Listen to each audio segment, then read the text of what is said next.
shit. Doctor's order. What is up, peeps? How's everyone doing today? A little early afternoon time, a little different. As advertised, got my man Ruckus here, and we're going to talk a lot. Well, we talked the whole show about what's been going on in Delphi, Frank's motion, the defense or the prosecution's response to it, things like that, things that I'm thinking, things that he's thinking. But before we dive in today, I don't know if she's going to be in the chat today or not, but I do want to say, well, Jinx was under the weather for a while there, and she's back home, so that's really good to see. I'm sure if she doesn't watch this now, she'll watch it later. So, guys, drop your comments for Jinx. She does a lot of great work, and as we know, Jinx takes no shit from anyone, which makes her awesome. So I'll say hi to everybody real quick, and then I'm going to kind of turn this over here to Ruckus and let you know what he thinks. He's been working on stuff here, and he'll let you know where he's going or what he thinks about the motion. And I have a couple questions that I'd like to ask him today that I save for live that aren't deep questions, but general questions about Franks that most of us probably don't know. So Sandy, Sandy has to catch the replay. Well, hopefully catch it and check us out later. What's up, Night Shadow? Reg right now after 3 weeks has probably the top fantasy team, but that's after 3 weeks. I play you this week, Ruckus. You're going to lose to me this week. Oh, I don't know. We'll see. My guys are hot. Just Deb, Marbles, Jill Moser. Silky is here. What's up? Popping in for a minute. Polygraph. Tanisha Giddens. Always good to see you. Angela. I'm going to butcher your last name, Angela. I apologize. Vanovan. Maybe I did it. Angela Vanovan. So thanks to everyone so far that's in. I got to tell you, Ruckus, I added 13 subscribers since I mentioned that I was going to be on with you today. So you're like the golden ticket from Willy Wonka, apparently. What do you think about that? I'm glad. You need a lot more subscribers. Yeah, I want to do more work. You know, I kind of come on once a week, something a little more consistent here, especially with the fall coming in. I had some union stuff that's kind of settling down. We have shit pops up every day, but we had some stuff that we had to take care of. So I'll be able to do a lot more here, and hopefully it works out for me. So we shall see. And Hiawatha, how are you? So Ruckus, start wherever you like to. You read the Frank's motion, you read the response, and any experience you have with these motions and stuff like that. Anything you want to enlighten us with. So I'm going to turn it over to you and go ahead and run with it, my friend. Okay. These hello to everybody, by the way. These Frank's motions, they're not very common. The defense will try them once in a while. They're very seldom entertained, and even more seldom yet successful. You have to prove that law enforcement lied or deceived or intentionally left information out of what they give to the judge for probable cause to sign off on a search warrant. But law enforcement's not stupid. They use verbiage like, in my experience, and the probability is high, and things like that to get a search warrant. Judges don't take our Fourth Amendment lightly at all. So law enforcement doesn't lie on the search warrants. They may use phrases like that where they can't make statements, where they can't say, we know this is in there. But they can say, like, in my experience, prior experience, I've known, this person to do this or to do that, or people that do this type of crime to do this, to do that. They can do that. And the judge takes all of that into consideration. So what the defense is basically saying is, hey, first, if we rewind a little bit, Kev, if you remember, they wanted to have a bond hearing. Mm-hmm. Now, in the state of Indiana, during a bond hearing, the prosecution has to give the preponderance of their evidence of proof to say that they are guilty of what they're charging them with. And the reason the defense tried that, and that was just posturing, the reason they wanted the bond hearing is they wanted to know what the state has. But their reason they said they wanted it for was because he had no bond because of his charge. but they can't prove this charge. So therefore, the charge needs to be changed, and he needs to be given a bond. Well, they threw that right the fuck out, didn't they? As soon as they started receiving the discovery, as soon as they started getting paperwork. Well, the next thing you know, he's waiving his right to a speedy trial. These are all things that an innocent person does not do, okay? Because they haven't received all the information yet. And a lot of people are saying, well, why, especially since the state responded and basically said, you know, what you're doing is childish, it's stupid. Judge, don't listen to that, you know. they're just, it's a ploy. Well, a lot of people are saying, well, why is the state saying that? What do they have to hide? You know, why are they trying to make it so they can't have a Franks motion? I've gotten that question a lot in the past couple days. You have to flip-flop that. You guys have to remember, the state's the good guys. They're on Abby and Libby's side. They're speaking for Abby and Libby. They're trying to prosecute the people that did this to them. They're the good guys. If the defense had nothing to hide, why are they having a Franks hearing? Why do they even care? What does it matter what they found at the house if they have nothing to hide? So that's where it stands right now. First, they tried the bond hearing, and then they found out that, well, that's not a good way to go because we're pretty much fucked. We've seen the evidence that they have, and we can't explain some of that away. It's not just the bullet either. There's other evidence. And then they tried to get him transferred, you know, went through that whole thing. Well, now they're trying to do that again. So they're using this Odinism thing for two things, to try and get evidence suppressed and to get him moved. They're trying to kill two birds with one stone with this Odinism shit. And it's not going to work for either one. It's just a bunch of bullshit. Now, people are running with it. You know, they're jumping right on the bandwagon and saying, oh, this is true. All this is true. And that's fine. You can believe what you want to believe. That does not upset me whatsoever. What is upsetting is people that are just jumping and defaulting to that they're corrupt in that county, that law enforcement's corrupt and the prosecution's corrupt. They're the good guys. You guys keep forgetting that. They're the good guys. They're not trying to screw anybody over here. They're trying to find out who killed these girls. And people are losing sight of that, in my opinion. Anyways, just from the comments that I'm getting. Yeah, I can see that too. And look, when it comes to Carroll County, for people to mention that, you know, things are off there, I get it. I totally get it. But what you need to understand whenever you have either law enforcement in your family or you work with them every day, it's like everywhere else. It's like a supermarket bagger, a firefighter, a traffic guard. 9 out of 10 or 8 out of 10 are going to be really good. One of them is just going to be lazy, and one of them is going to be a piece of shit. You'll find that in every case. If there was a comment up here that I wanted to post up from just so people can understand, because I think it's really a good comment. Now I can't find it. It was Yaya Kelly said something here, and she said about here we go. And maybe you could explain this. And this is a question, you know, and not knocking her or anything. It's a good question and maybe some good debate. But for the reason for the Franks hearing request is because the sheriff flat out lied on the PCA. The prosecution didn't deny that fact. I would contend that they did deny the fact. And they didn't back up any proof of anything that this guy lied. Now, listen, if this guy lied and they proved he lied, he should be charged. There should be ramifications for this. But I don't see that lie, and it hasn't been proven. They just said that he did. There's been no proof to me that I've seen that they said that he did. But a lot of people are taking what the defense says as, you know, this is the evidence right here. The evidence comes from the prosecution. When they write a report and they do the report, they don't say, we think this is who did it. We say, this is the way the body was left. This is what we think happened. Those are the facts. From there, they can divulge and say, we'll form our theories and we'll form our persons of interest. But as of right now, there's zero proof that anyone in law enforcement lied. Now, maybe they did. And if they did, they need found out and they need to be removed from wherever they are.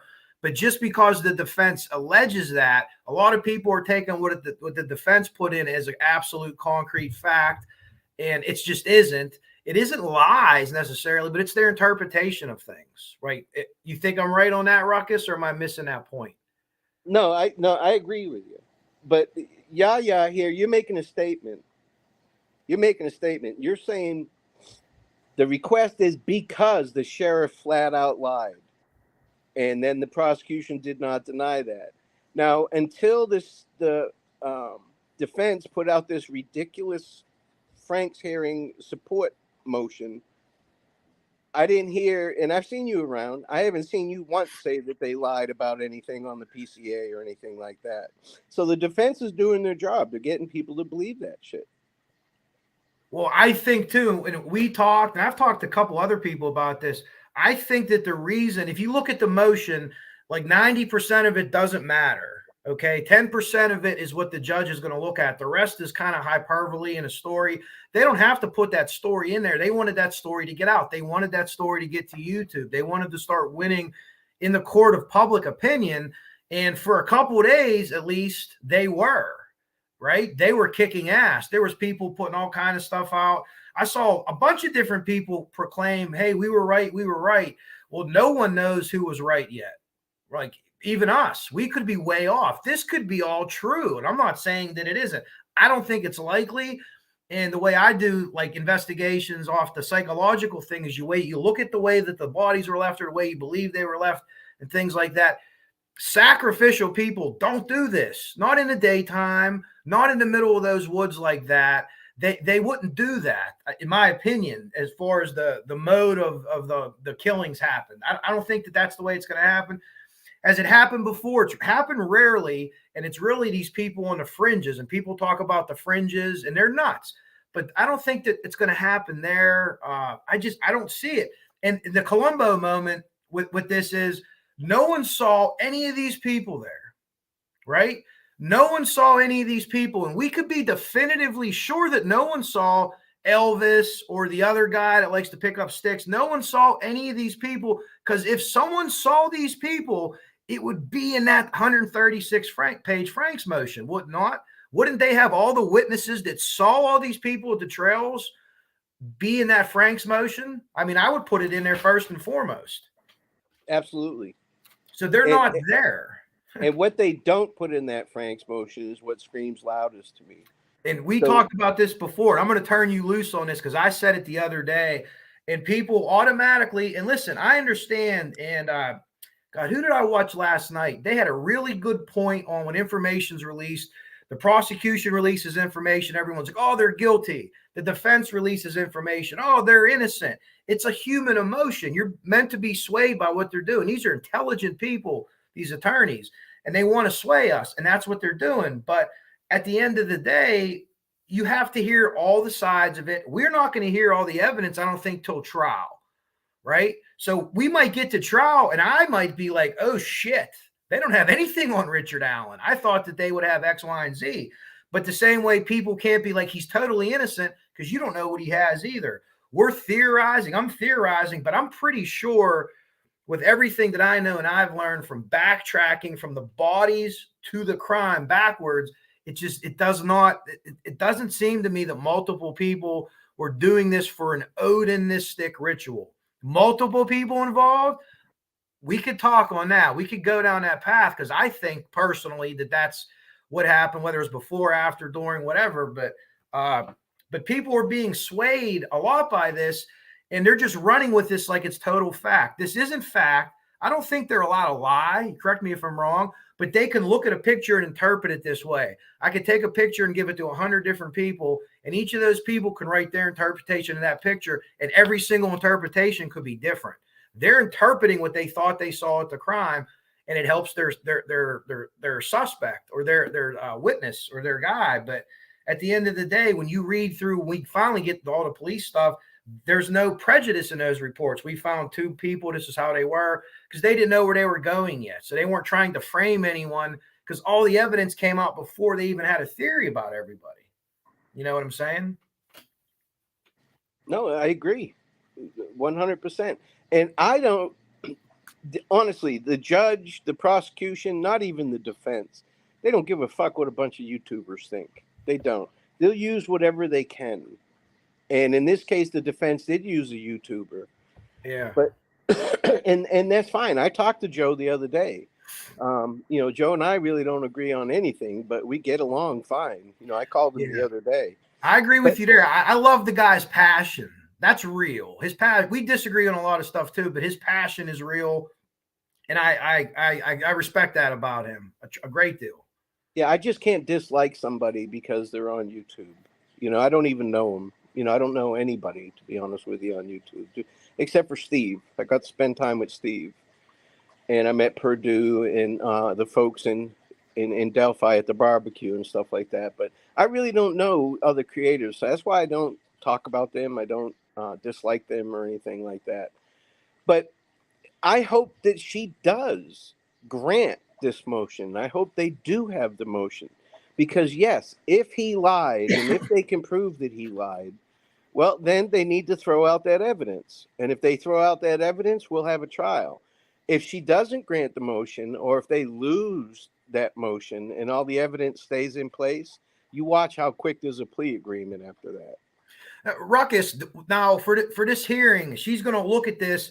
Will she make an announcement and say yes or no, or will they go in front of her and argue this in court before she makes an announcement, the judge, on the Franks motion? How does that work? Well, she's going to call the other judge first. She has 30 days to respond. Okay, that was another question. Good. Yeah, so of course she's going to want to talk to Judge Rayner, because what it says on paper, when they're sitting there with the judge and they put the paper down and say, they're also speaking to him. So she's going to want to know what the conversation was. But if you find yourself with most judges, if you have to talk them into signing a search warrant, they'll say, well, write that down, because you're telling me one thing, but you're writing another. Write that down, or they won't sign it. Okay. Because the judge's ass is on the line here too, right? Absolutely. Yeah. Absolutely. Okay. But the judge would have to say, oh, no, he lied to me then. That's a total lie. And it just does not happen. I've never seen a successful one myself.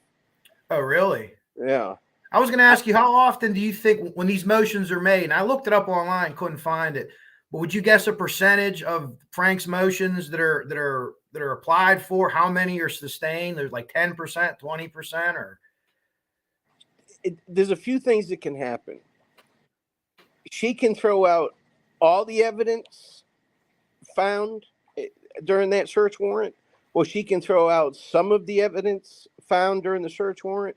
But some of that search was done consensually. And we know this because the judge didn't sign the warrant till about 6 o'clock that night, I think it was.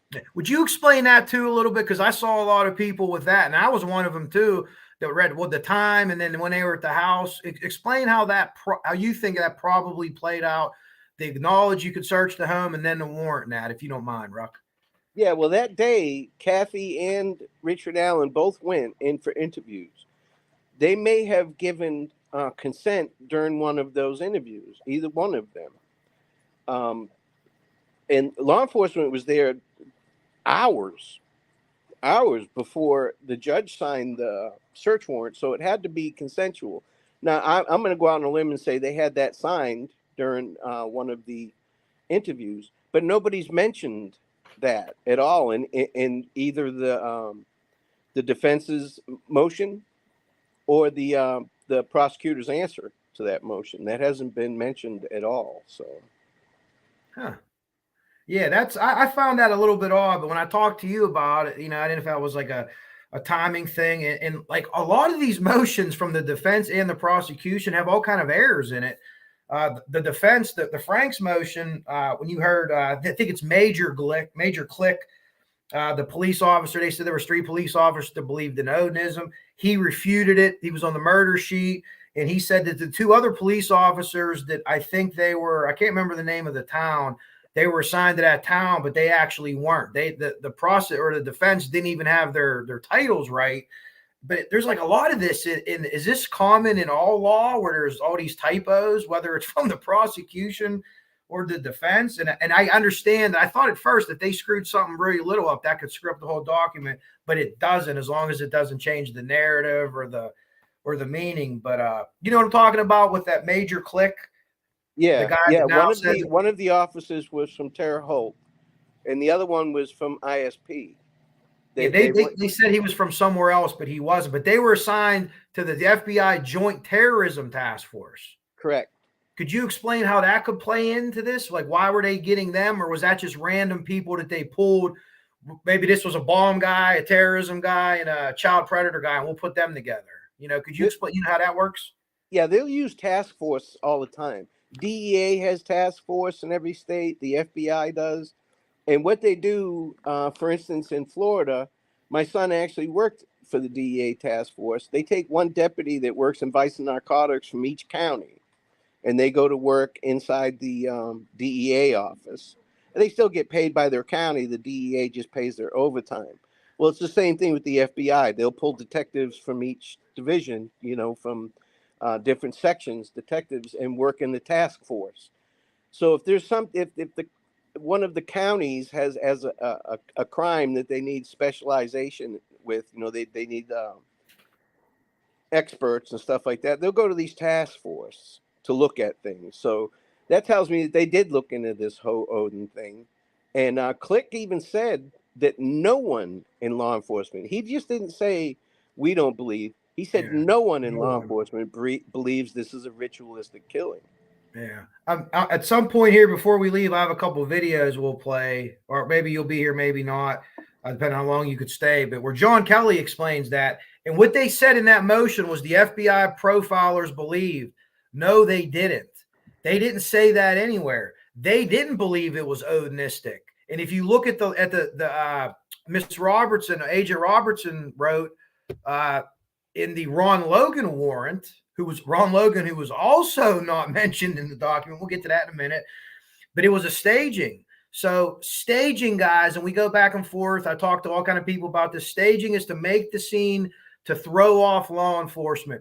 Posing is something, a signature to something that the killer did to get off. They were compelled, or they felt a compulsion to do this, to shock first responders or to shock whoever. But she put staging in there. And you mentioned about her, my experience, people could take things like this. They wanted to search Logan's house, whatever reason, I don't know. I don't even know how I feel about him anymore, because I thought he was involved. Then he wasn't. Then he was. Now I don't know.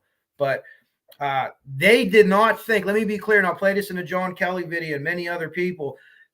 Just because it says in that motion that the FBI thought that, there's nobody from the FBI, and all the professionals that do this say, hold on a second.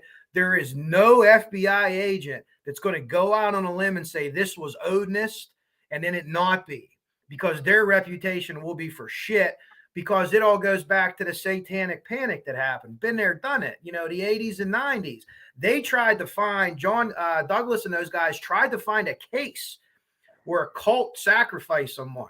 And they said, bring it back, we'll study it. They couldn't find any.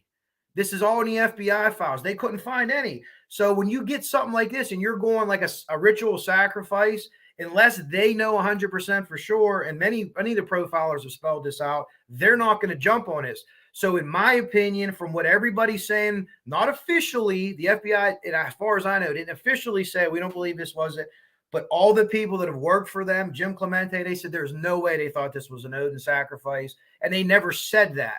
And if they did, they would have put that in that Ron Logan search warrant and, been able to expand their search or cast a wider net. So just for those people, because I thought that too, when I read that, the defense interpreted that they thought it was, but it wasn't. They didn't think it was, and they still don't think it was. And like you said, no one in law enforcement thought it was. Even the people that they cited in their motion, this guy's standing up like, whoa, hold on a second. That's not what we're saying here at all.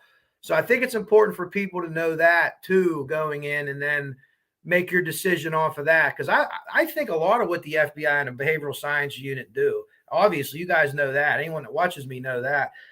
But, we don't know for sure, but it certainly doesn't seem like it. So I'm like at a 95, 97%. The FBI does not believe in this Odinist at all, based on statements made by former FBI agents, nobody in the office right now. So let me say that.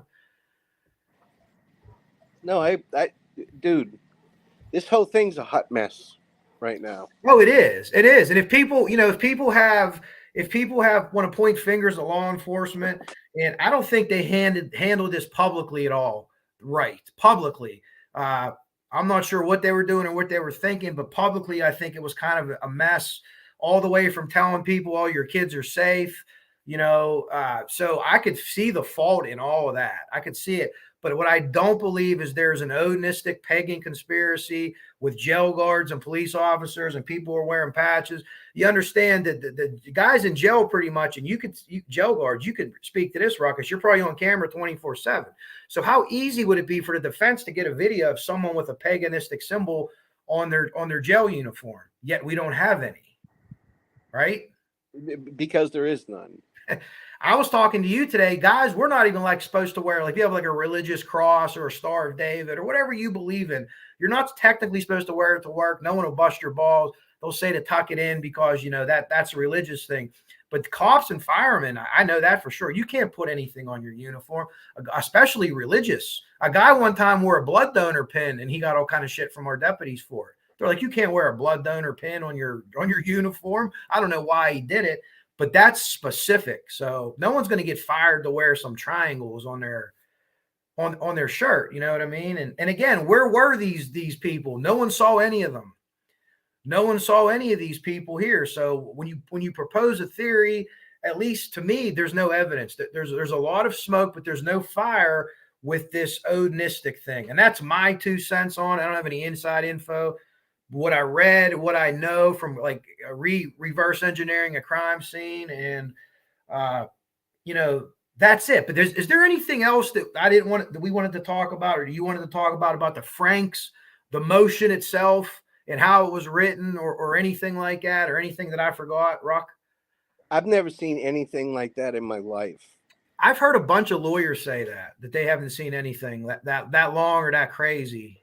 Not crazy. When I read that, I was like, holy shit. The first thing I did was reached out to Mr. Steve, and he said, have you ever seen anything as crazy as that in your life? And I was like, no, not at all. But that's what they're doing. I mean, they don't care that the judge is pissed. They don't care about any of that. They're trying to defend their client, period. Yeah. And here, I think we all could agree, but most importantly, wants justice for Libby and Abby. I agree with you 100%. If I'm 100% wrong and this was an Odinist sacrifice and they get the guys to do it, I'm still going to clap like, hey, good job, guys. You know what I mean? But I think that's exactly where we're all coming from. And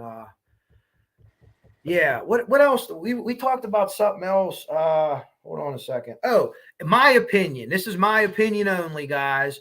And people keep saying that they keep giving you like, there's no DNA, there's no this, there's no that, there's no hair, there's no this. I don't know that for a fact, but I know that multiple people in town were tested for DNA. Keegan Klein, whether we believe anything he says or not, said he was tested for hair and DNA and nothing came back. So I always assumed they would have some kind of evidence that they can run in a laboratory and see. I shared the interview with Kim Riley. Kim Riley seems like a great guy. My girlfriend's strangely attracted to him. He's like they call him a silver fox. I don't know if you women are into Kim Riley too, or even Ruckus. I'm not going to judge you. Is Kim Riley a handsome man? I don't know. But he says an awful lot in interviews that he's probably not supposed to say. And one of the things, it was a Michael Catt interview, and he was like, it's as if this guy has never committed a crime before. And Michael Catt kind of knelt, do you have some kind of DNA or do you have some kind of hair? I'm paraphrasing what Michael Catt said. And then Kim Riley, with that big smile of his, leans back and is like, in his mind, he's like, oh shit, why did I say that? He's like, well, I'm not saying that, but so that's where I thought the DNA, if you want to talk about, Rock, do you think that there's DNA? Do you think there's hairs? Is it possible to commit a crime like that and not leave stuff anywhere? Not really. Not really. I mean, you look at the Koberger case, how careful he was, and he still left a partial DNA on that one little snap. But there has to be DNA involved because the girls bled.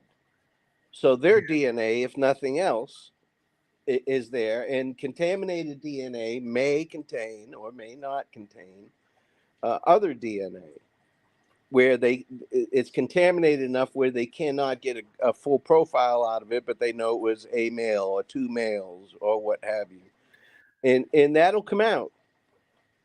That'll come out, man. During trial, we're going to learn a lot. Oh yeah, I think so too. And but the statement getting lost. When people point that out, I mean, I don't think the cops could have any. I don't know how they have any defense to that. Just own it up.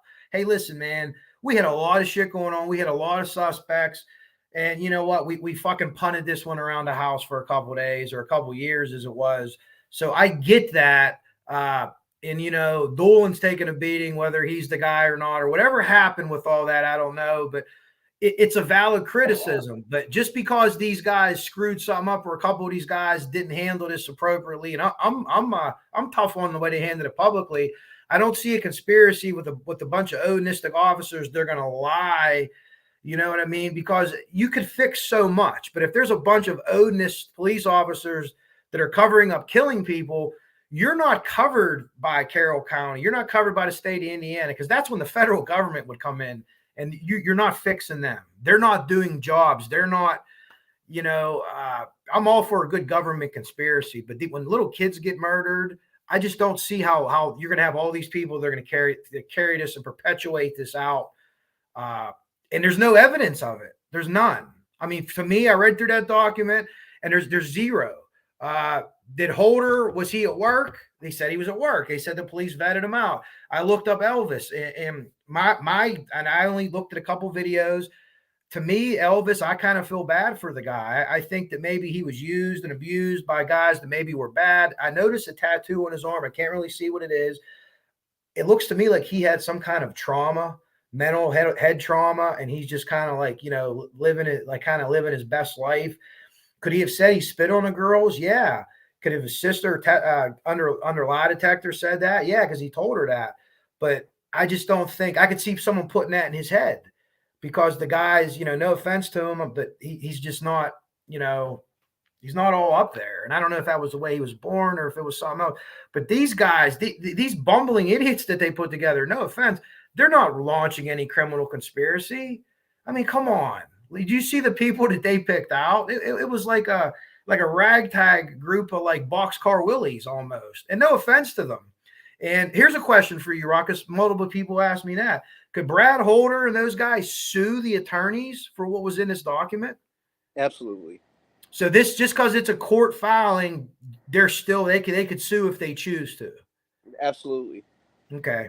Absolutely. Wasn't sure about that. Multiple people asked me that, and I was like, well, it wasn't like they're slandering on Facebook. Tony Klein said that he's going to sue. And listen, if all these people were found innocent of everything, they should sue. If a cop was lying and they prove he was lying, he should be snatched right off right there. Like, dude, not only did you lie, you fucking fucked this whole case up. And this guy who we think did it's going to walk free because you did X, Y, and Z. So it doesn't work like that, though. I mean, if that was the case, Johnny Cochran and Jose Baez would have been locked up. Oh, yeah. Well, you're right. But they were both hugely effective for their clients, who most of us believe was guilty in both occasions, right? Yeah, the defense can and do lie. I know a lot of people say, oh, cops can lie to you. They can't. They can't. They can deflect. They can use tactics without flat out lying. They can't flat out lie to you. If they're interviewing you and they say, hey, the person next door, they're telling the whole story right now. They're telling on you. They can get away with that. But they can't flat out lie and say, hey, we have you on video. We know you did it. Yeah. And so you confess. They can't do that. But getting back to that tip, right? That tip pisses me off more than anything. And for a couple reasons. I mean, they teach you first day of class, Murder 101, first day before your first break. You interview everybody that was at the scene or says they were at the scene.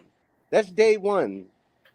And if somebody came forward and said, yeah, I was there, and nobody give him an official interview, that's bullshit. That they dropped the ball there. And then also when the tip came out, they blamed the FBI. They said an FBI civilian misfiled it. Well, the FBI came back immediately and said, that's bullshit. That didn't happen. So that tells you something was up there. They just totally screwed that up, and they're trying to cover up for that. That I don't agree with. That's a crock of shit. Thank God he didn't kill anybody else during that time.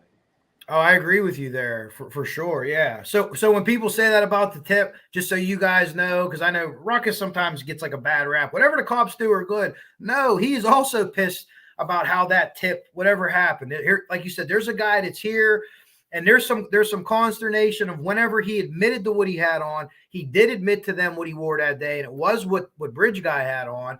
Did he admit that in 2017, or did he admit that in 2022?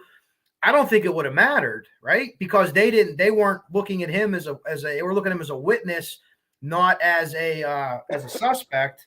And the female witnesses aren't mentioned in the defense's Frank's motion. So to me, that makes me zoom in on those female witnesses and say, well, these female, or I think it was the three young girls that saw him, they're important to the case because the defense didn't mention them, right?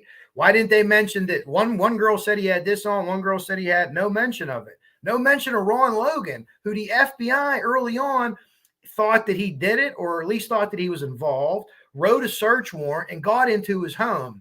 They had this guy locked up for 2 years on a DUI or whatever, took his teeth. You hear all those stories, give him carrots to eat. They thought he was the murderer, but the defense doesn't mention him. How do you not mention him? There was a guy that went to jail. He didn't go to jail for the murders, but like, hey, we can make a case that just because he's some crazy old drunk and he drives his car like an asshole, like you shouldn't when you're drunk, you don't bring him up and you don't bring Keegan Klein up. Look, they had a press conference. They talked about catfishing. To me, that zooms the sights in that I didn't think Ron Logan was involved, but now I kind of do. Maybe after the fact or something. But to me, that's almost seals the Keegan Klein thing. And I know a lot of people disagree with that right now, and I'm okay with that. I'm totally cool with that. But my feeling is, yeah, this dude's involved now. Because why wouldn't they write him in there, right? Do you think you agree with that, Rock? Yeah, and his interview at Grissom Air Force Base is in the Discovery Index. I said that he was on a witness list. I misspoke. Maybe he will witness. Well, we don't know, but he was on the index. So that interview at Grissom Air Force Base that was going on right around the same time as the river search is listed in there. And it's too many coincidences. Those things happened the exact time as the river search. Yeah. Yeah, the exact time. Now, there could be exculpatory evidence because the defense has to turn that over as well. But I'm here to tell you, they bury exculpatory shit way down the bottom. There's about 30 pages of those indexes, and we've only seen 7.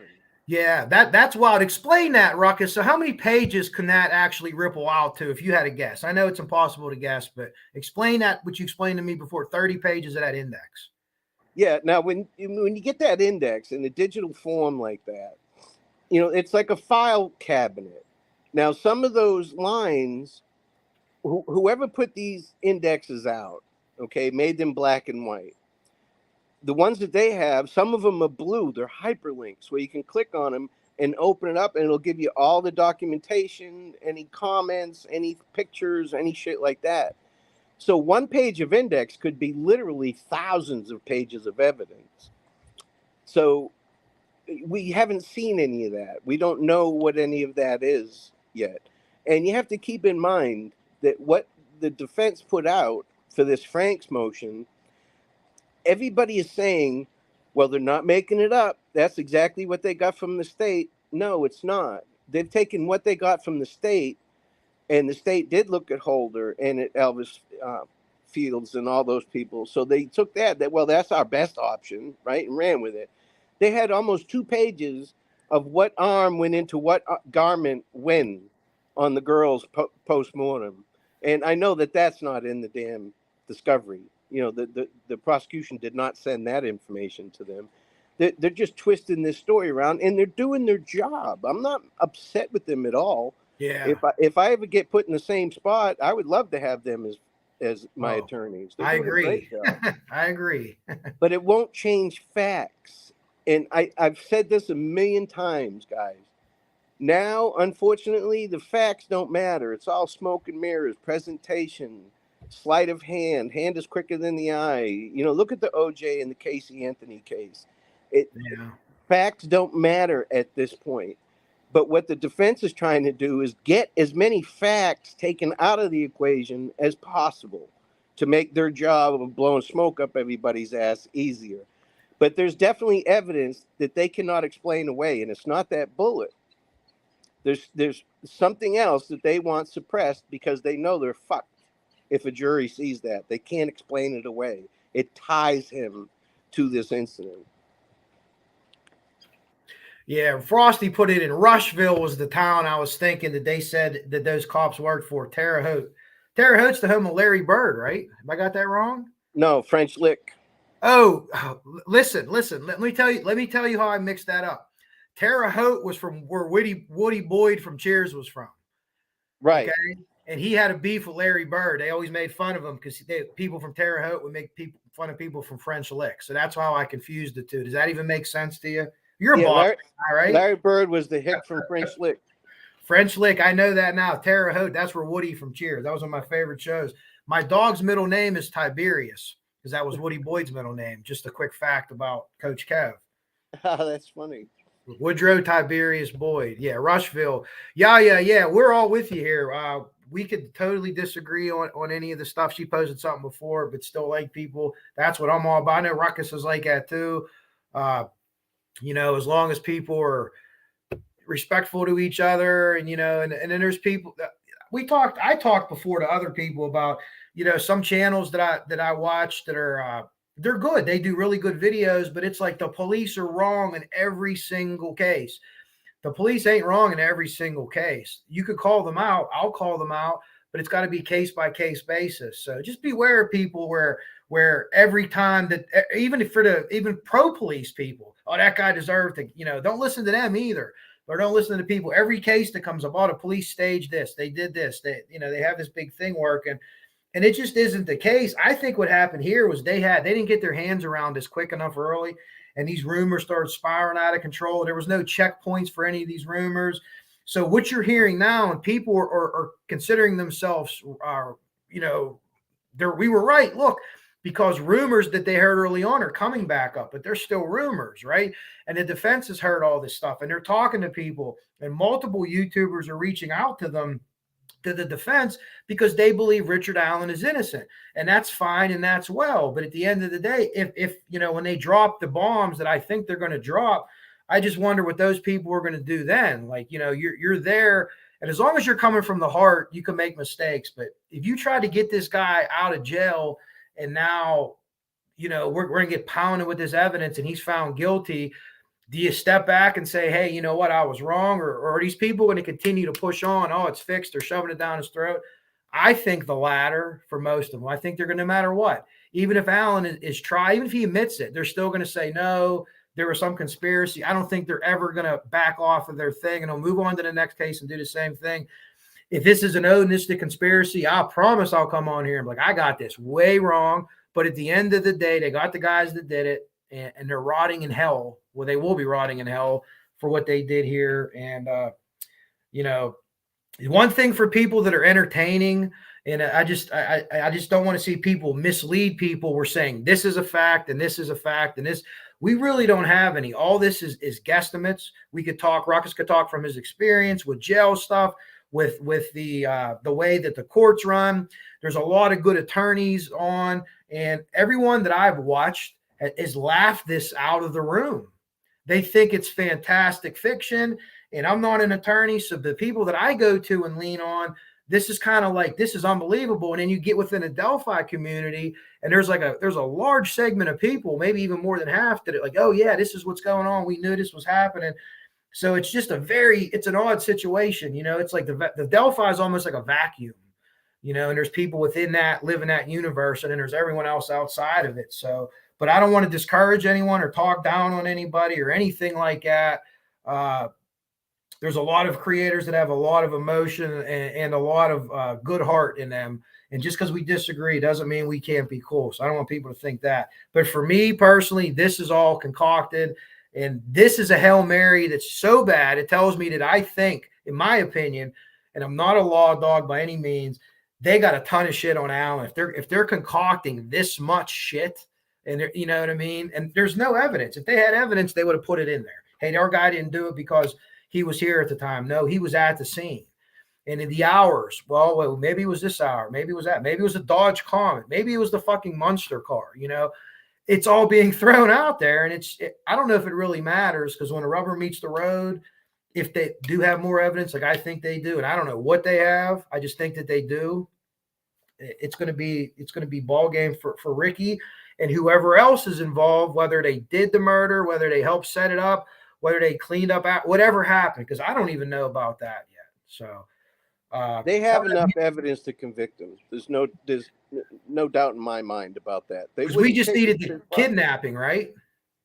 No, actually, if you look at the letter of the law, okay, he's charged with murder, with the aggravating factors 2, and in that 2, it could be arson, this, that, but it's kidnapping. We now know it's kidnapping, but still, that aggravating factor says kills another human being while committing the act of, in this case, kidnapping. So it says kills there.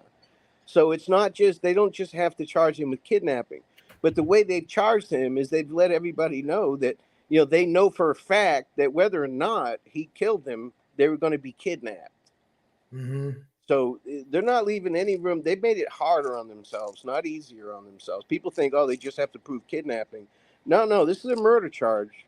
So they actually have to kind of put those dots together then. Yeah, absolutely. Absolutely, okay. They do. And, I just wanted to say this too. I agree with you. I don't mind if people have difference in opinions and don't agree with me. And, I have a history of that. If you go back and read my comments from my videos and stuff like that. But I also have a history. I have a very low tolerance for reading War and Peace comments. And people that spam me with those, I just can't handle it. There'll be like 18 question marks in their comment, and just come on my live. Well, shit, get with me in Discord. I'll give you my number if you want to talk, but don't spam my damn channel with 18 pages of comments. It's ridiculous. It's crazy. Louise, I wouldn't say ritualistic to me. See, every time I hear ritualistic, I think of like series killer stuff and their ritual that they do.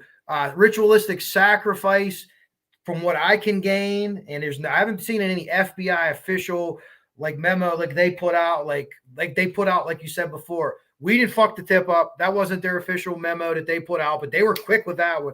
They didn't come out and say we did not believe this was an Odinist sacrifice after this Frank's motion dropped. Let me be clear. But John Kelly, Pat Brown, the people the former FBI people, former profilers, people that are hooked up, they say, no, this was not. No one thought that ever. Well, I shouldn't say ever, but no one thought that or gave that serious consideration, including the guy, Detective Click, who was mentioned in the Frank's motion by the defense. He says no one ever really believed that was what happened there, just so we could understand. Yes, there was an FBI profile, Yaya, and I don't know, you have to get in line behind me, Yaya, because I want to read it first, because I've been hot on the trail of that. There certainly was an FBI profile. It wasn't rreleased. I've heard many reasons why it wasn't released, but I don't know if any of those are true. And Click mentioned it. Yeah. Oh, yeah, for sure. And the 2020 press conference, Jim Clemente, one of the guys that I like, recently retired. He now writes for Criminal Minds. He's actually a producer on the show. He said that entire 2020 press conference was scripted from start to finish. The Doug Carter, this is what he said. Doug Carter didn't have any leeway. He was given that. He was given the shack. He was given this. He was given that. Clemente confirmed that through back channels. Nobody will go on a record from the FBI, but he's like, I can tell you that's what they did. And I don't know if you want to talk at all about that press conference, Ruckus, about what you thought of that, the 2021, the killer who may be in this room. Oh, the 2019. 19. I'm sorry. Yeah, 2 years. 2 years in. Yeah, to me that was law enforcement using the media as a tool, totally as a tool. They wanted they didn't know who the killer was at that point, but they wanted the killer to think one thing when another thing was happening. I'll elaborate that much. And people have been talking about this case a lot more over the past couple weeks.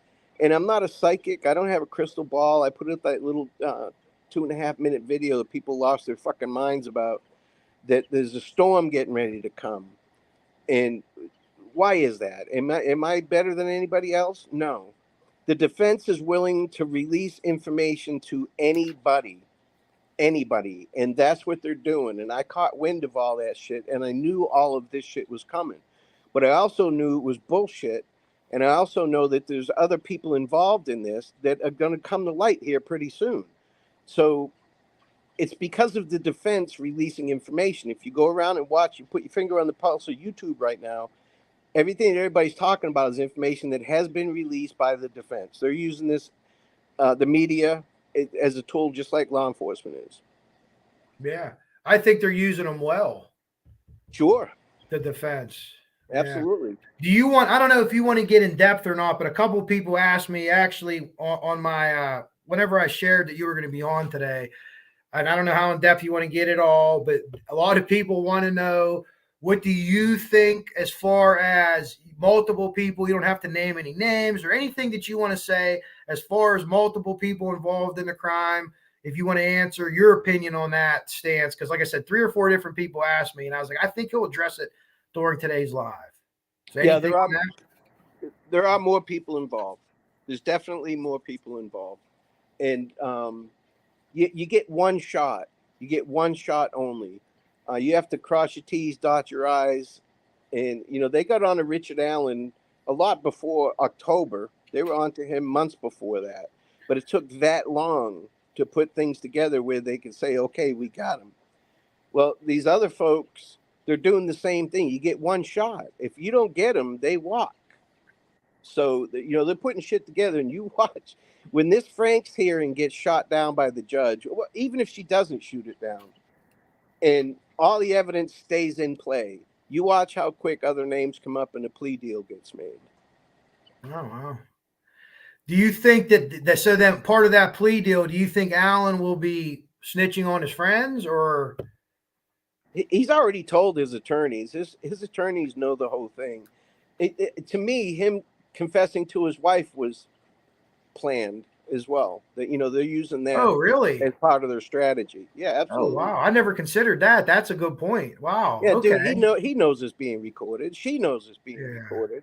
And she's on the witness list. She's not compelled to testify against her husband. She doesn't have to. She can if she wants to.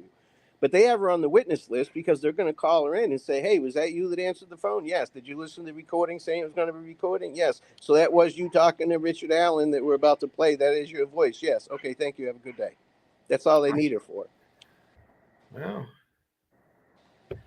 I never considered that. That's definitely interesting. Yeah, a lot of people are, in the comments, Frank's not a fan of Frank's motion, I don't think either. Missed a call from him. Why in the heck did they release it? I can only see the comments that you put up.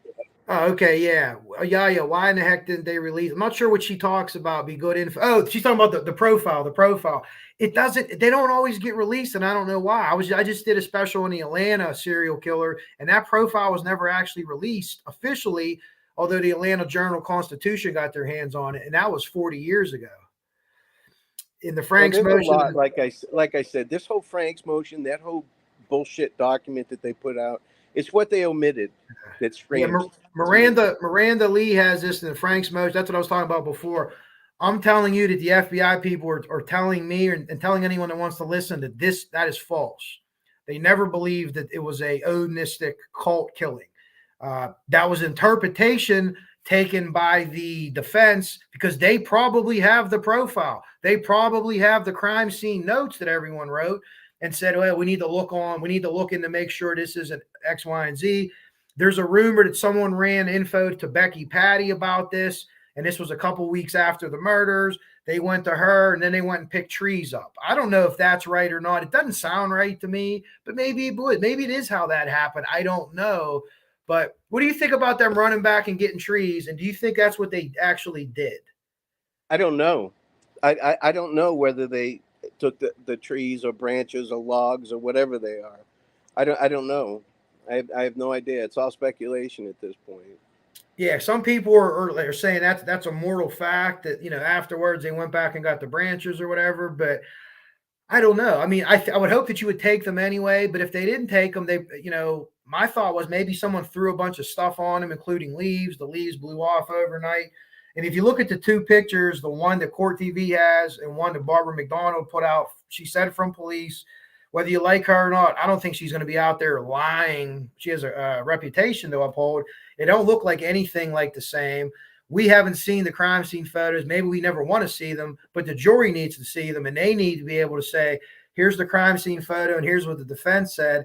And yeah, I could see it, or no, I can't see it. The F, is it an F? Is it a handprint? Is it an interior splatter? They need to see the real picture. Yeah, this is what I think. Yes, no, it isn't. And, at the end of the day, those are the people that need to be figure this out. But I think that this motion was put out 136 pages to win in public, to get on YouTube, to do what people are telling them to do. How many other YouTubers started submitting stuff to the defense after they read that, the crime night was in there, and I don't think they're being evil about it. I think they believe really that Richard Allen's innocent. They believe in the Odinistic thing, and that's totally fine. And now they're going to start sending information out. I just wonder at some point if the prosecution is going to come back and say, well, let me tell you, this is the guy that sent you this. This is the gal that sent you this. I want you to watch this clip of this video, where they could easily make somebody look nuts if they wanted to.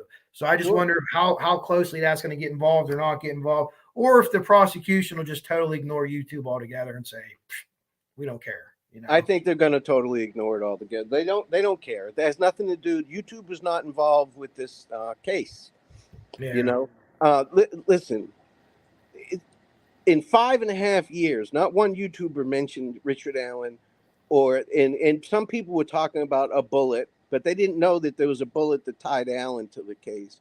So, sleuthers are not going to solve this case. It's not going to happen. They already know what happened.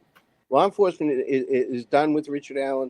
They're ready to prosecute him. They've only turned over discovery of what they have on him, what they plan on prosecuting him on.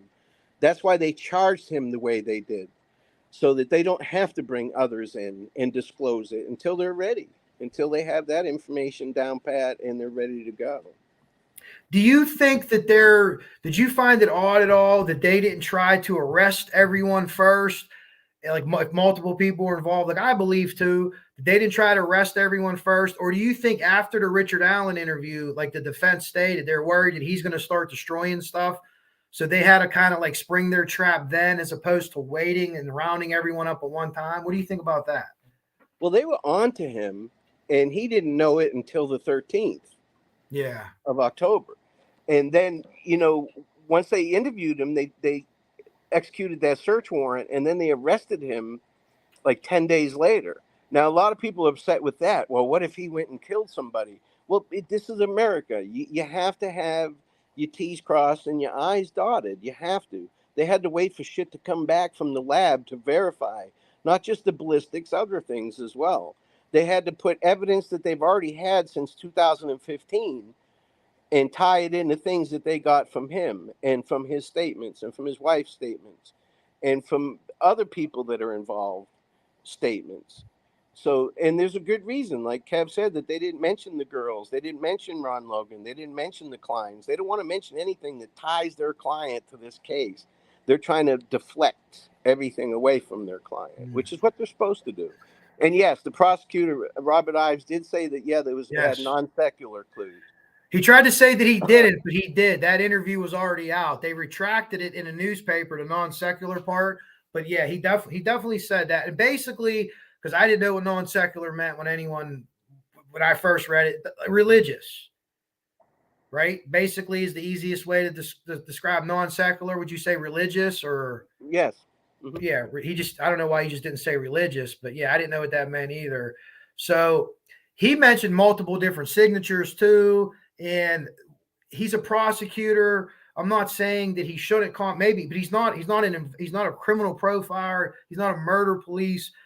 Maybe his idea of a signature wasn't actually what it was. I'm not sure, but he's not going to talk about it. They just saw him the other week on the Mono and High Bridge when they were all there, and he was there, and he wasn't saying a whole lot. I know Frank Meister tried to pump from information, but he's still keeping his mouth pretty quiet. So we're not going to know anything from him. Yes, the profilers are saying that what the defense is saying about the behavioral analysis unit or the behavioral science unit is not true. They did not believe that it was a non-secular crime. But But they don't go as far as to say it wasn't staged to look like that. This is all they're saying. We know it wasn't that, or we know that our friends know it wasn't that. And then if you look at Agent Robertson put in the report, it was staged. Could someone have come back and tried to make this look like some Odinistic thing? And here's something else too on the Odinist angle. And I don't know this for a fact, but there's a lot of, I have a consensus with me and myself and some people that early on, bridge guy Richard Allen ran into the girls prior to the bridge happening when they were talking, who's the creepy guy, blah, blah, blah. If that was Bradley Holder, was bridge guy, then Abby would have known right away and would have said, oh, that's, you know, what is that for instance, Logan, whatever her son's name is, dad. And that would have been talked about on the phone. If there is this conversation with them on their phone when they're videoing or whatever, as they walk onto the bridge, not the 43-second video that's taken of him. And now, if that's true, I believe it's true, but I don't know that for a fact. But again, that's another thing to the Viking theory. Like, well, wouldn't they have known? They would have recognized him, or wouldn't they have even spoken his name when he was on the bridge? And wouldn't they know right away? Oh, they said Bradley Holder. Boom, here we go. So now I get Brandon it. Woodhouse put out 2 videos over the past couple days. Now he's saying that they were pre-recorded and that he's in treatment because he attempted suicide in August. So he was going to, because of everything he's been through, he said he attempted suicide. He was going to a treatment center. He said that, you know, that he's a practicing Odinist and that there is an Odin symbol on Libby's chest and stuff like that. So we'll see if all that rings true, because allegedly he has the whole discovery. And that's just another thing. You know, the defense will release that to anybody. You can't tell me that was a mistake. Well, and now it comes out that he's an Odinist, and they're using that Odinist twist. So they release it to a known Odinist, and then they come out with this Odinist spin. Give me a break. I just wonder why they released it to him, because no offense to Brandon Woodhouse, but I mean, he's not, no one's ever going to confuse him with Nikola Tesla or Albert Einstein. You know what I mean? Like, I don't know. He's saying that the attorney attempted, because one of those 2 attorneys represented him before. So they had him in their email list. And they were attempting to send it to somebody else that had a similar name to him and clicked the wrong thing. But he also said that, you know, if you're seeing this, that means I'm not out. This is pre-recorded. And on the 26th at 8 p.m., I'm going to release another one, and I'm going to disclose documents. Well, he put one out this morning, and he since deleted it. But all he did was talk about how the police have treated him badly.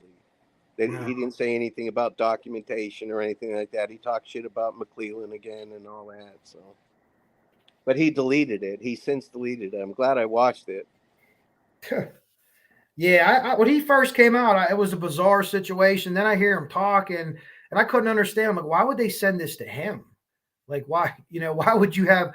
I didn't know the Odinist angle with it there, but yeah. And people that work for the defense are leaking shit left and right. There's one of their investigators is very busy on Reddit and Facebook. So they're you know, it's all planned. But again, it's not affecting the prosecution. They don't give 2 shits about this. They could care less. Yeah. And that they're basically trying to affect the jury pool, or to find one person that's going to go in a box and be like, hey, you know what? I can believe this. You know, and hold this whole thing up. I guess, is this why it's being done then? Would you say for the jury or for the public? They're trying anything and everything. I mean, they're just going balls to the wall, Hail Mary. They're trying anything and everything they can. The jury pool's coming from Allen County. So, you know, they're trying to get it out there too, I guess. But it's not going to work. They cannot. The prosecution definitely has something that they cannot explain away, and they know they're fucked. Mm-hmm. So there's no way that he's innocent. He was there.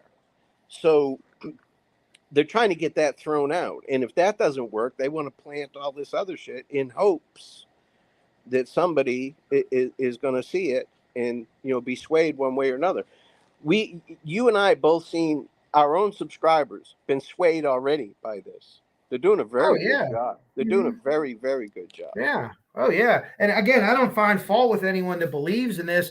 There's I don't videos either. both. Yeah, There's videos both ways where if you don't believe in this Odinist theory, you're an idiot. And then there's videos from the other people. If you believe in this, you're an idiot. Neither of those things are true. Everyone should be somewhere in the middle of all that craziness. You know what I mean? Like, here's what we think. Here's why we think what we think. And I think that's why it was really good to have you on. A lot of people wanted to know your opinions on everything. But just like the procedural stuff, like that most of us don't know, like with the Frank stuff, that was all super, super helpful. And at the end of the day, one thing I keep coming back to, and it's a John Kelly thing. He says, if you have a suspect, you try to eliminate them. You try to eliminate them from it. Well, could we eliminate the Odinist? I think we can eliminate the Odinist right away because no one saw them there. No one saw them there. But I think RA did it. So let's eliminate RA. He put himself there. He has the clothes. He has the gun. Is there anything that he offered that he didn't do this crime? Right? Wouldn't the defense have said, oh, wait a minute, no, he wasn't actually at the bridge, or he doesn't own that coat, or he didn't have X, Y, and Z on. He had it all on.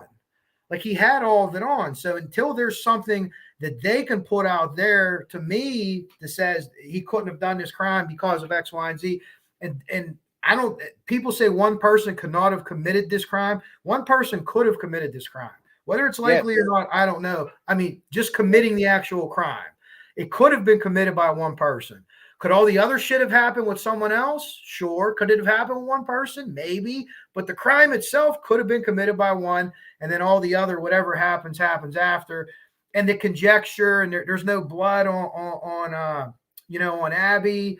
And I thought for a long time, based on the presumption of the crime scene that I thought I had, that Abby was the target because she was treated in the person's mind respectfully, as sick and twisted as that is, and Libby was left, the way that she was. Now, I could be way off on that, and I've heard people say it the other way, but that's just not how they're going to do that. These disturbed people, if that's what happened, they're going to have their little, they had this all pictured. This is what they wanted, and this girl over here, maybe she wasn't supposed to be there. Maybe she interfered with this thing that they had going on in their heads, but again, that's total theory. That's total conjecture on my part. But I've been leaning that way for probably about 8 months now. The more I heard about the way the scene was left, I'm more convinced of that now. But I don't know. You know what I mean? Like the people, I'm almost thinking someone had to come back and help or, do stuff after the fact. You would think you'd hear people yelling. That's just a guess. Some things get confusing too. I've heard people say that he never said that he was dressed like that. Now, that's way back in 2017. I don't think they went into that in that tip. Yeah, I don't think they needed. Said it in October 2022. He said it. His wife said yes, he owns those clothes. Still has them. Yada yada yada. And also, Libby's shoes. One was found on the south end of the creek, and one was found in the creek. Now, apparently, a third one was found under Abby, and the phone was underneath Abby. Well, I'm 99.999% certain that the phone was found under Libby, not Abby. So the defense, they didn't really take much time to write this thing up. They didn't do their homework. Now, let me ask you, and I agree with you, if Leggett lied to the judge to get this search warrant, there would be repercussions on him, and it has happened in the past. Now, we already know that the defense has lied on this motion. We already know they've lied. Should something happen to them? Do they get disbarred for that? No, that's their job. They're doing their job. They can do all of this.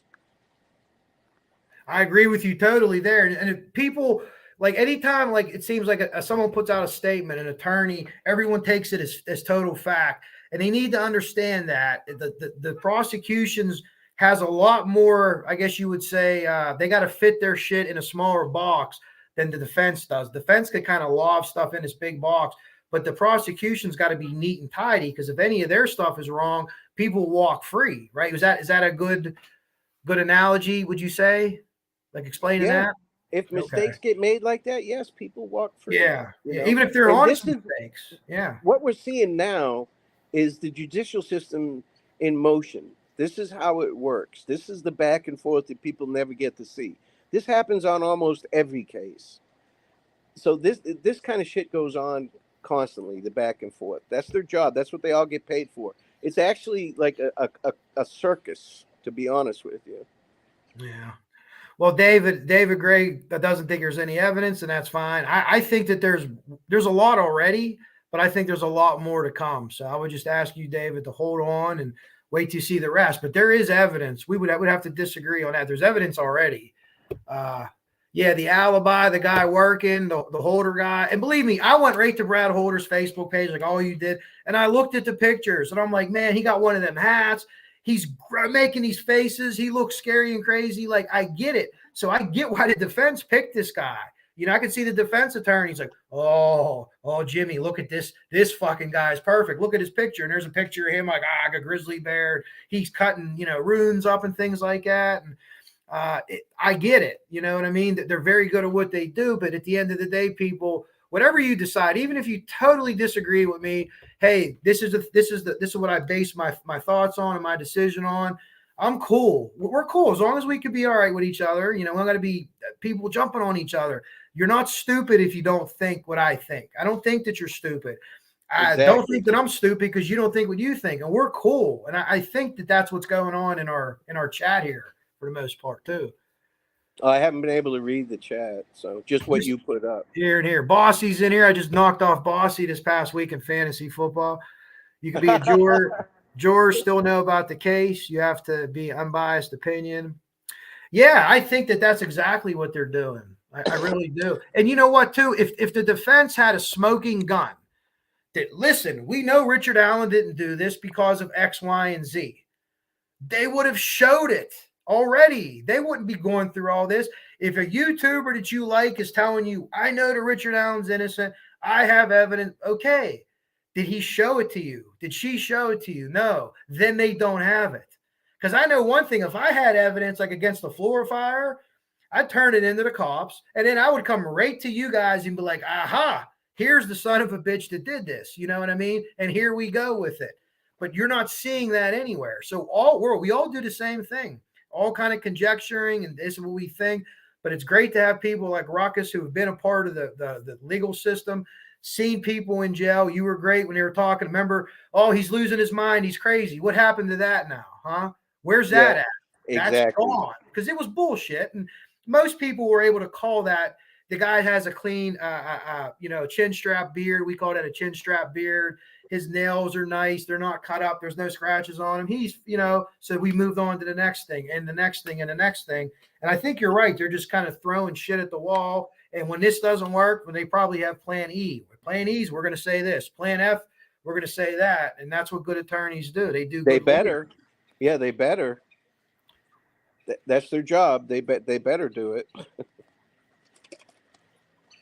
I know a lot of locals said if you were adult male in 2017. Well, hey, Frosty, I heard that before too. And you know what? If I'm an adult male and two little girls, hey, here, you want to take a swab? Maybe that's not the smartest thing to do in the legal system, but I would think that most people probably said, yeah, I don't have a problem with that. I wasn't there. And, there's such a big cast of characters involved in this. This guy was here and that guy was there. Yeah, Dave, we will. We'll have this. We'll have a decision on this one way or the other. Even if he pleads and takes a plea, maybe you don't get everything released. But if he takes a plea, then he was guilty, right? What innocent man? I shouldn't say that because I don't know. But as an innocent man, I would never plead guilty, especially to something like this, something this heinous. So people have, though. People have. Yeah. When you get things waved in your face and threatened with life or anything like that, and that's another thing too. The defense can still put the death penalty on the table. They haven't yet. They still can. So they've got bargaining tools. They got bargaining chips. They know what happened and what's going on. They already know that. Well, I agree with you there. I think both sets of attorneys know what happened. I think, like you said, I think that Richard Allen probably told, I'm assuming that he did it. I think he told them everything that happened. And they're like, okay, well, now we got to get around this, and that.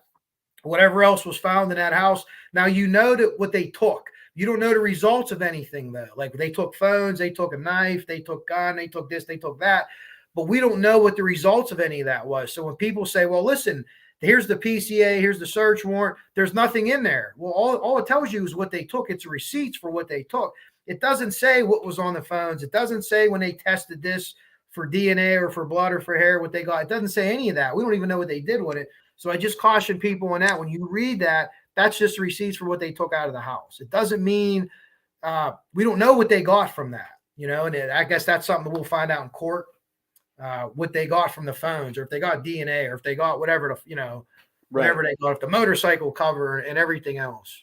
And according to the defense, the bullet was buried.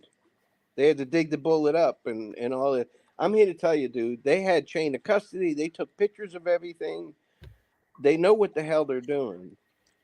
People can say what they want, but they know what the hell they're doing. Otherwise, the defense already, if there was no chain of custody, there was no photographs, if there was none of that, they've received all of that evidence already. So they already would have been barking about that. So that's all bullshit too. So. Yeah. What do you think about the extraction stuff? I know you want to get out of here too, and I do relatively soon. I'm going to play a couple of videos. What do you think about the science of the bullet extraction? Do you have any experience hearing about cases with that? Do you think it's good science, junk science? What's your opinion? I'll send you the case, but there's precedence already in the state of Indiana. Ejection marks is not junk science. The tooling of each weapon and the magazine is individual at the microscopic level. So they were able to put that together and say, yes, that came from there. Now, the defense is going to parade experts in and out of there until the judge makes them stop. So the jury, it may be hard to sell him on that. But the other case, I believe it's Turner. If you look up Turner versus Indiana, it is Turner. I'm pretty sure. This guy got convicted by unspent rounds that they found at the crime scene and then found in his bedroom. They still haven't found the weapon, and this guy's in prison for life. He won his appeal and went and lost his second trial with the same exact ejection evidence. Wow. So it's not junk science, and it's Turner against Indiana. So, yeah. Well, David Gray's comment: there is corruption in Florida, and there is corruption in Delphi, without question. There's corruption everywhere. I just don't think. I'm not buying in personally. My opinion, there's no master conspiracy here. And there's certainly is highfalutin characters in both towns that are questionable and do questionable things. I just don't think that they're involved in this particular case. You know what I mean? You want to talk about the old judges that can't be a judge. He's a lawyer now, or these guys in Florida that used to be cops and firemen, but can't be anymore. We could talk all day about that. Personally, I don't see a link. I know that Rick Snay and Meow did a live last night talking about it. I like both creators tremendously, and I'm wide open to hear it. I've looked in for a link for the two. Personally, right now, I don't see one, but I look forward to talk to both of them. And, what do you think? Where's this coming from? Or anyone else that has anything on that. But you do have overlapping people because it's such a small area. So I kind of write it off to that, but I don't see that. So let's just keep it here. To the Delphi thoughts, I guess. But for the record, I do believe that there's a form of corruption in the Flora case, not in the town, not with everybody. But when you got both Randalls there on scene and the way they cleaned that shit up before it could be investigated and tried to sweep everything under the rug, that's a bunch of shit. Yeah. So, Mr. Gray, I agree with you 100% on Flora. I am pro law enforcement, but I'm not stupid. Yeah. If it's there, it's there. Man. Well, you know what I tell people too, and I'm like, if a cop does something like way bad, and everyone knows it's bad, I said, you know who gets the most pissed off? Good cops. Yeah. Or cops that are like trying to make the names good for other police officers because like now you got to deal with this idiot. It's like the union stuff. We spent 90% of our time on 10% of the guys. Oh, this dude fell asleep in the truck in front of 100 people. Well, that makes all of us look like an asshole. So now I got to go to him. I'm like, hey, jack off, get enough sleep the night before, call off, like that's who gets pissed about it is the good cops and the good people. And they far outweigh the bad people in any stretch of life, Let me tell you that for sure. If there's 10 good cops, or 10 cops, 9 of them are good, maybe 8 of them are good. One of them might just be lazy, and then hey, the other one's an asshole. Same way in the fire department, same way everywhere. So it's, and I understand they have a lot more power. Technically, they only have the only power to take someone's life away in America, in the criminal justice system, without any kind of trial, is a police officer on the streets, or some kind of law enforcement that's able to physically do that to you. But a 21-year-old cop has more power than the president of the United States. Well, I was going to say, Supreme Court Justice. Yeah, you're right. You're 100% right.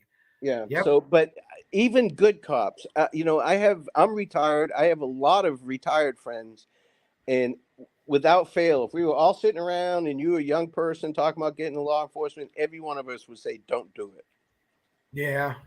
It's a shitty job. Even if you loved it, it's the worst job ever. You can't win.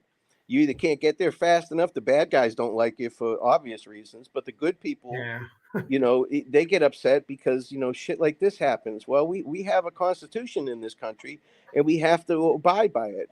They're law enforcement officers, not law creating officers. They just enforce laws that are in place. Are there bad ones? Yes. Are there good ones? Yes. And the job sucks for both of them. Trust me, it's the worst job ever. I think too, more often than not, that when police mess up, it's kind of like they fucked up. It isn't like a corruption thing. It's just like they screwed up, or they messed something up, or they erred. It's not like it's like, oh, we need to cover all this up. It's just like, oh damn, I forgot to put that in there, or to sign this, or to stamp, or whatever the case may be. I think a lot of times it's that, and that's. And there is good old boy system, and you've seen it in the fire department. But the good old boy system means that you get a better shift, or you get to work in a better zone. No one's covering up. You get to cover up a fucking murder. Yeah, you're not covering up murders, or hey, maybe this guy gets promoted a couple months. Yeah, it's never no murder shit. Because once anything serious that happens, everybody backs off like, ho ho ho, we got to follow this procedure, or do any of this. Yeah, I agree with you wholeheartedly there, Rock. And we have to remember too, and we didn't touch on this, that the defense, by filing this motion, basically circumnavigated the gag order. And that's going to piss the judge off too. Yeah. And like you said, they don't necessarily care about that, but they need to. It's like making an umpire mad, or a referee mad in the first quarter. Hey, that call was bullshit. Well, he looks at you every close call now you get, and he shakes his head. I ain't blowing my whistle, motherfucker. Like, you know what I mean? Like, so that matters. People are human beings, and you're right. And they did circumvent the gag order. And I assume that's illegal the way they did it, right? They they filed the paperwork, and the clerks released it. So they could say, well, the clerks. So the defense could say, well, the clerk should have redacted it. Is that what they would say? That's exactly what they're going to say. Okay. So they're pretty slick, the defense. Yes, they are. They're on it, dude. Yeah. Like you said before, if I ever got jammed up for something, I'd like them to defend me too. I will give him that for sure. What's up, Boston Christian? Yeah, I'm very interested to see how this plays out coming up. The Franks thing. So you think after the Franks motion, whether it carries or fails, do you think things will really start to pick up after that, court-wise? Yes. So you don't think there's something else the defense will? There's not like another type of motion or anything else that they could come out and say, "Hey, here's the Jones motion" or something like that. This would be kind of the end of the line. Well, they got between now and January to negotiate a plea deal. So in between that, they can try some bullshit or threaten some bullshit. But again, McClellan hasn't put the death penalty on the table yet. He can throw that up there whenever he wants. Let me ask you one more question, and this is something I thought of a while ago, and I just total theory. Is it possible that the police have another person in this crime that was involved in this crime already arrested or being kept somewhere, and they're testifying? They're going to testify against Richard Allen. Could they hide that and not put that like on a witness list or an index? Absolutely. Do you think there's a possibility of that, or just do you feel that way or no?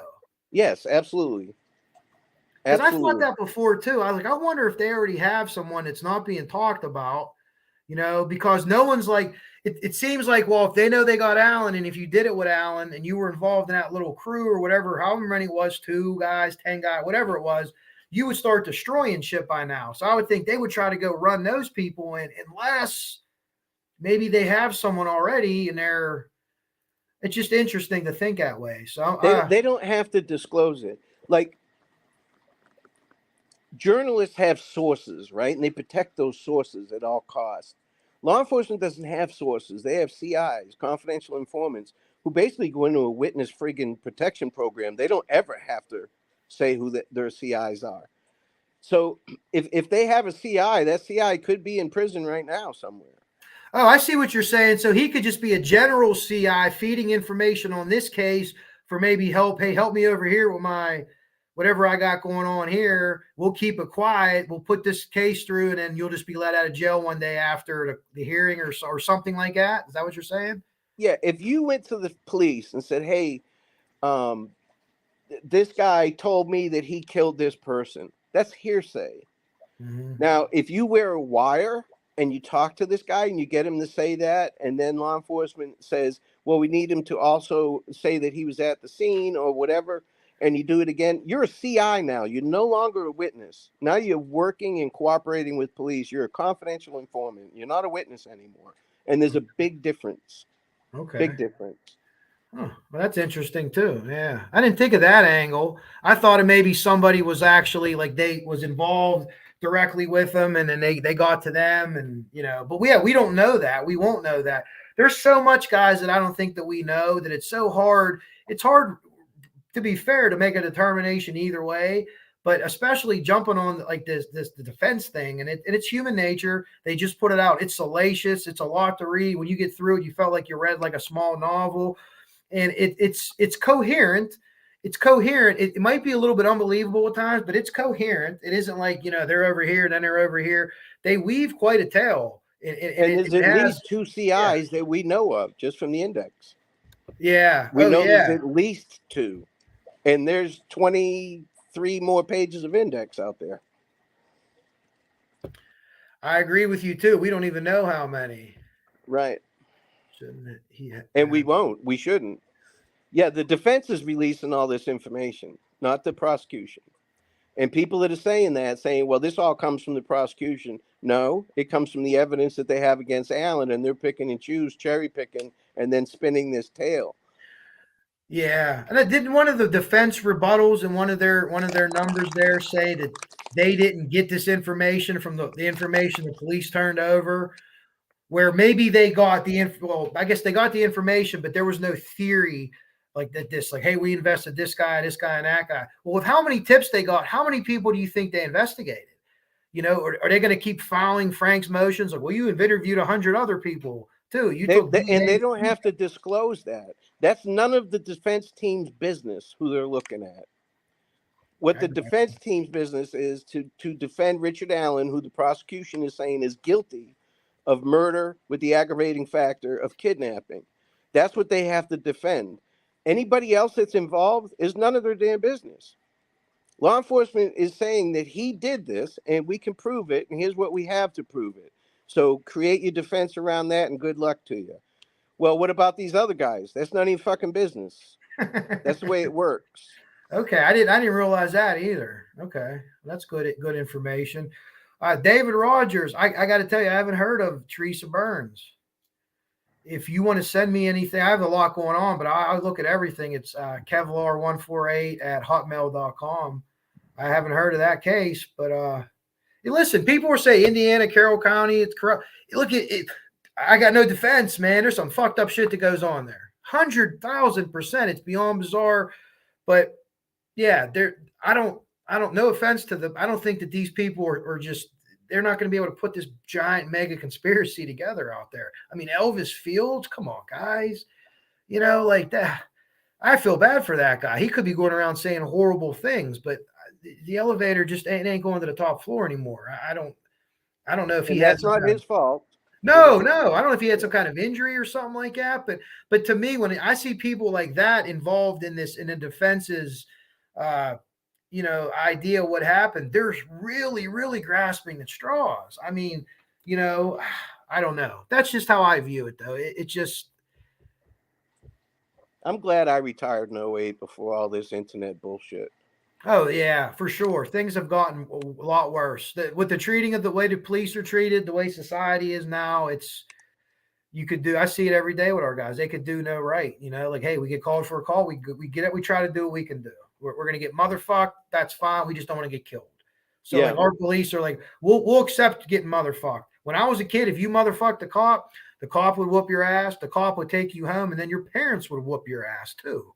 Worse than the exactly. cop. Yeah, we Worse had than the beat cop. cops in Boston. Yeah, Yeah, the I beat grew up in cop. the projects, dude. Yep. There was But a to answer method. Marble's question, yes, they were already on to Richard Allen. They already had a lot of information. So, yes, they wanted to talk to his wife as well. And everything they asked her was strategic. Everything that they asked him was strategic. They asked him before they went to his house and retrieved that Sig Sauer. They asked him, hey, do you have this gun? Yeah. Have you ever loaned it to anybody? No. Have you ever misplaced it and didn't see it for months? No. So they established that it's been in his possession the whole time, that nobody else could have had it.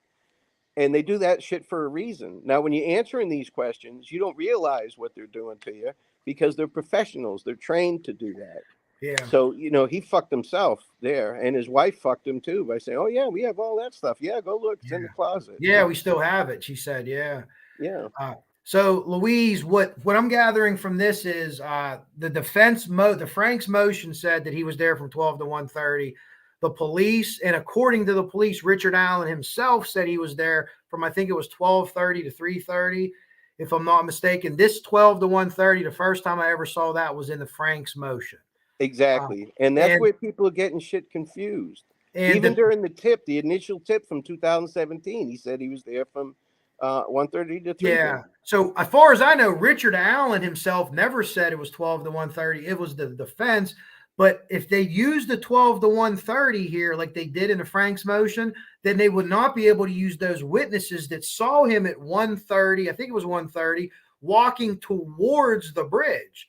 So maybe those two pieces are part and parcel. Hey, we're going to say he was only there at 1:30. Then we definitely can't say anything bad about the witnesses. Because what they're doing there is they're trying, and they even say it. They disclose what their point is there. Because if he wasn't there, then that fucks up Liggett's whole timeline, doesn't it? Liggett changed the time that he was there to make it fit his timeline. Otherwise, the judge wouldn't assign the warrant. So that's just all they're doing. And they're spinning a good tale, and people are buying it, But just do your homework. Go back and look.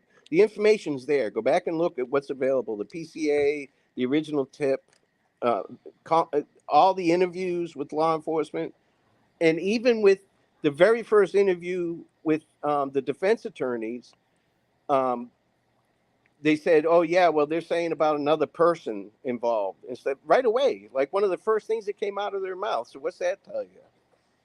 Yeah, I agree.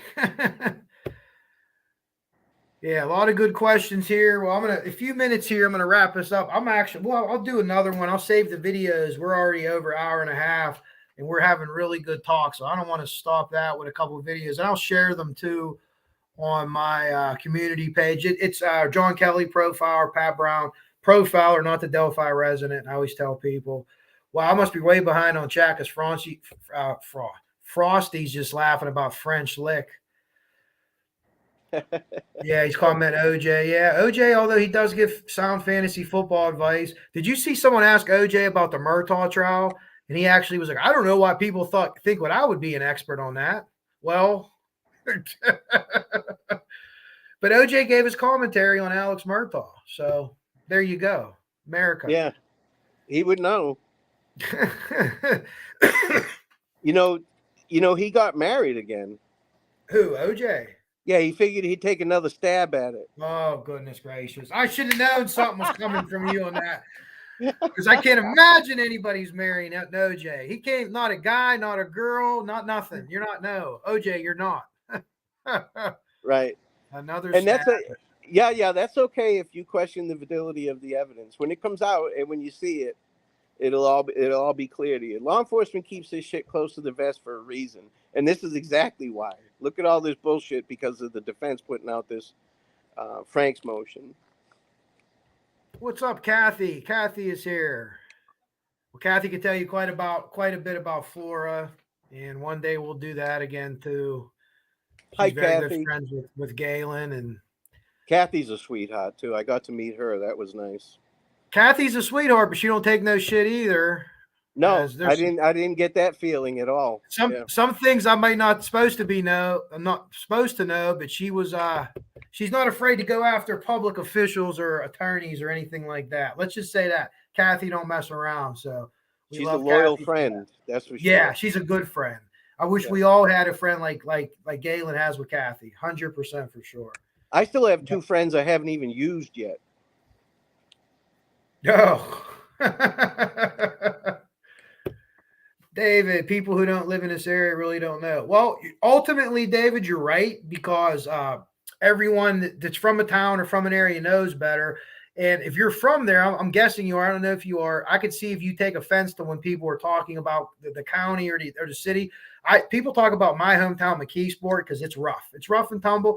And I take a little bit of offense to it too. But I also try to explain it like, yeah, so maybe we got a higher idiot to normal person ratio than most places do. But there's still good people here. There's still good things here. So if that's what you mean, Dave, I kind of get where you're coming from.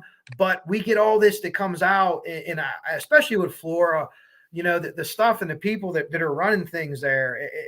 They're not all good people. I mean, that's just all it is. But we could agree to disagree on other things too. Well, I was only in Delphi for one day, and it's beautiful there. But of course, I don't know what the soft white underbelly is. I don't know about the meth problem and all that. But I have witnessed and dealt with a meth problem when I was active. Meth didn't just come out yesterday. It's been around forever. Yeah. But Delphi is a beautiful town. Everyone says that, how beautiful the area is. I mean, when you walk into the High Bridge area, I guess it'll forever be tainted. But if you were able to remove yourself from what happened there and just enjoy, like, wow, this is like a really cool, there's all kind of shit here to see, to walk around, trails, you got a bridge, you got a creek. I mean, you got like everything going on there. So yeah, and everybody I met was fantastic. Just genuinely nice people. Yeah. What's up, Randy? Hope you're still feeling on the men there. Oh, Randy's in chat. Randy, grab it. Randy, yep. He said, hi, everyone. We got Big Fish, Small Pond. Have you heard me out talk about the guys involved? I have. I talked to her a little bit about, it wasn't necessarily Odinism, but it was floor related. And I did catch most of Rick and her's lives last night. And I'm sure they have more information. I haven't heard anything yet officially from her on it, but I just, I like to hear her spin and Rick spin more with Flora and talk to them maybe off air, and you try to put something together. But I don't know all of her views on it exactly, but what I'm giving you, Big Fish, is what I think, in my opinion.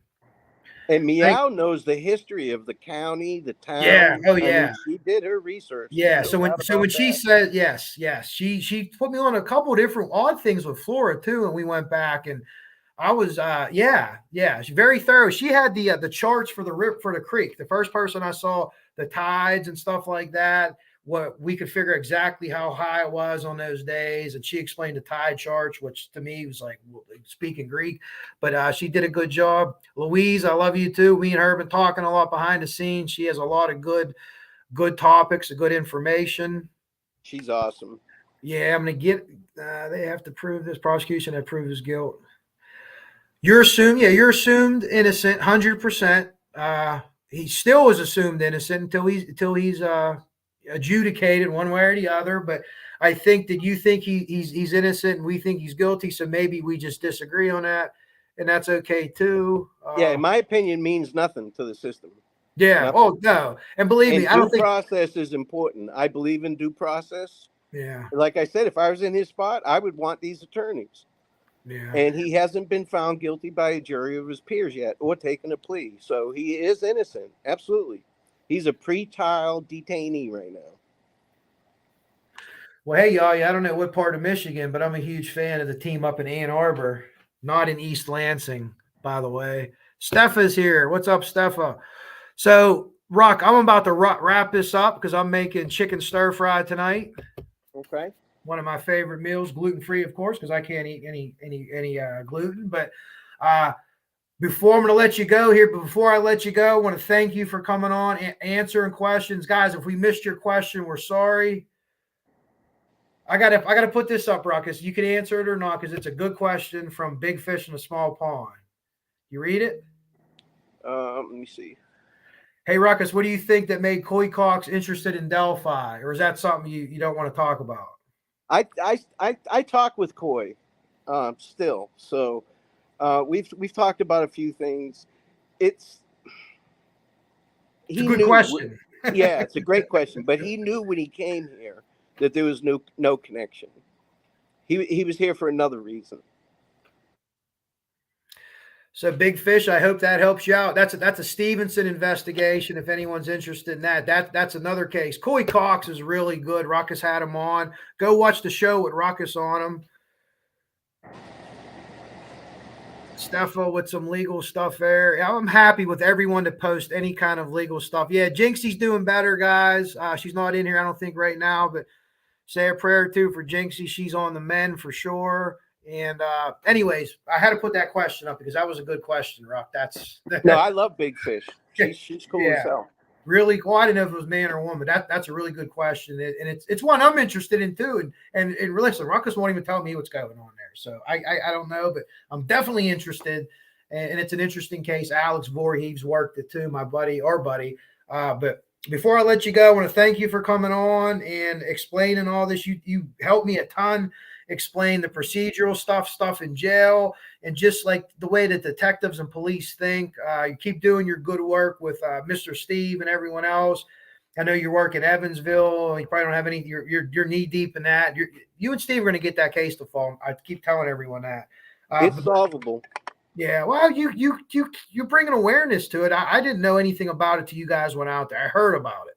I knew the girls' names that went in. Till you guys went out there and provided the drone footage and that context of seeing scenes, which I hope to do here pretty soon out in Indiana.